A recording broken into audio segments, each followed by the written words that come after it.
if I had done this a long time ago, A true movie-land tragedy. it would have saved a lot of pain. Peg Entwistle, known for her spectacular Broadway performances and a promising movie career.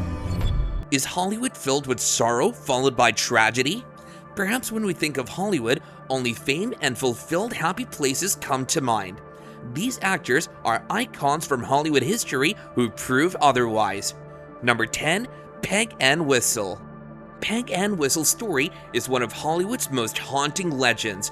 This British-born actress arrived in America in 1930 with hopes of conquering the silver screen. Peg immigrated to the United States with her father when she was just 4 years old, eventually settling in New York. She gained some recognition for her roles on stage and thinking she had sealed her luck in the 1932 film 13 Women. Unfortunately, her scenes were significantly cut and the film itself received poor reviews upon its release. Her career never reached the heights she had envisioned. Disillusioned by the harsh realities of the industry, on the night of September 16, 1932, Peg left her uncle's home telling him she was going to meet friends. Instead, she walked to the Hollywood sign, climbed a maintenance ladder to the top of the letter H, and jumped to her death. She was only 24 years old. Her body was discovered the next day by a hiker along with her suicide note, which read, "I am afraid, I am a coward. I'm sorry for everything. If I had done this a long time ago, it would have saved a lot of pain, P.E." Today, Peg Entwistle's name is inseparably linked with the Hollywood sign. Number 9, Vern Troyer. Standing at just 2 feet 8 inches due to achondroplasia dwarfism, Troyer became an international star, but fame couldn't shield him from his internal struggles. Plagued by depression and alcoholism, Troyer's life was a constant battle. He entered multiple rehab programs throughout his life, but found it hard to stay sober. In 2002, he nearly died from alcohol poisoning, an event that highlighted just how severe his addiction had become. In 2018, after another event of alcohol poisoning, Troyer was hospitalized and placed under a 72-hour psychiatric hold due to suicidal tendencies. Sadly, on April 21, 2018, Vern Troyer died from alcohol intoxication, which was later ruled a suicide. Number 8, George Reeves. Best known for his role as Superman in the 1950s television series Adventures of Superman, horribly, on June 16, 1959, Reeves was found dead from a gunshot wound to the head in his Beverly Hills home. The official ruling was suicide, but the circumstances surrounding his death have fueled decades of speculation and conspiracy theories. Reeves was found with a bullet wound to the right temple, but the scene raised many questions.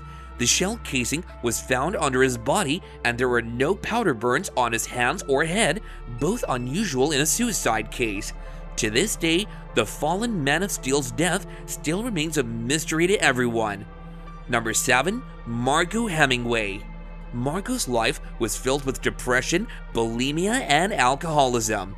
Despite her efforts to fight these demons, Margot was found dead at the age of 41 in her Santa Monica apartment on July 1, 1996 from an overdose of barbiturates. Her death was ruled a suicide, eerily occurring 35 years after her grandfather's own suicide. Margot's death marked the 5th suicide in the Hemingway family, underscoring the tragic Hemingway curse that plagued her life. Number 6, Pedro Armendáriz. A film can change the life of an actor, but for Pedro Armendáriz, this was a literal horror. This celebrated Mexican actor was one of the ill-fated cast connected with the dark legacy of Hollywood's The Conqueror. This was filmed in Utah near a nuclear testing site in Nevada.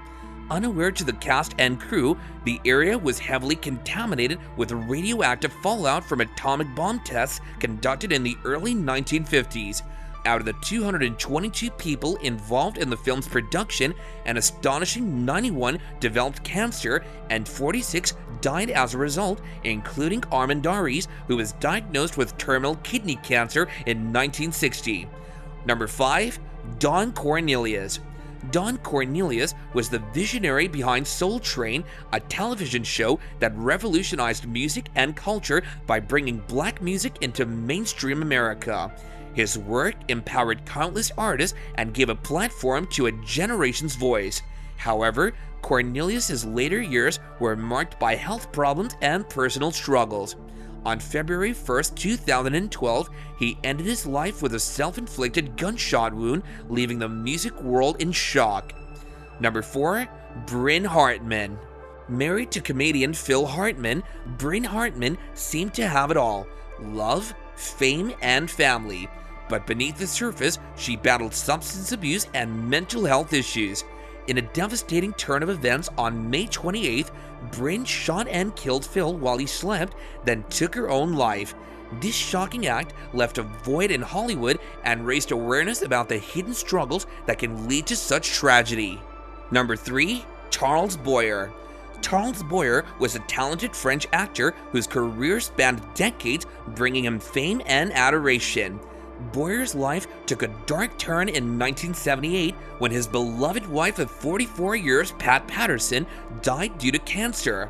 The couple had shared a deep bond, and Boyer was devastated by her death, which occurred just days before his 79th birthday. Unable to cope with the overwhelming grief, Boyer took his own life by overdosing on barbiturates 2 days later on August 26, 1978. Number 2. Miroslava Stern. Born in Czechoslovakia and raised in Mexico, Miroslava Stern was a rising star in Mexican cinema, known for her striking beauty and talent. Her relationships, particularly her unrequited love for the Spanish bullfighter Luis Miguel Dominguin, deeply affected her.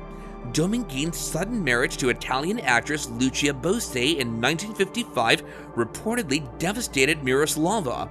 This emotional turmoil, coupled with her already fragile mental state, having lost her mother at 20 years of age, led to her tragic suicide on March 9, 1955. Number 1. Lupe Velez. Known for her fiery personality and dynamic presence on screen, Lupe Velez was one of Hollywood's most impressive stars in the 1920s and 30s.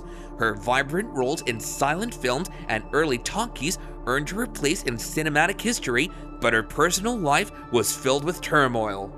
In 1944, Velez ended her life at the age of 36 by overdosing on Sodeco, a brand of Seconal, a powerful barbiturate that was only available by prescription. Pregnant and unmarried, she left behind 2 notes, including one for her lover. Her mate discovered her body alongside a note that expressed her exhaustion and desire to no longer burden those around her. Lupe's life, marked by passion and drama, ended in a way that reflected the inner struggles she could no longer bear. So what are your thoughts? Comment down below, and don't forget to like and subscribe for more. See you in the next one, and bye for now.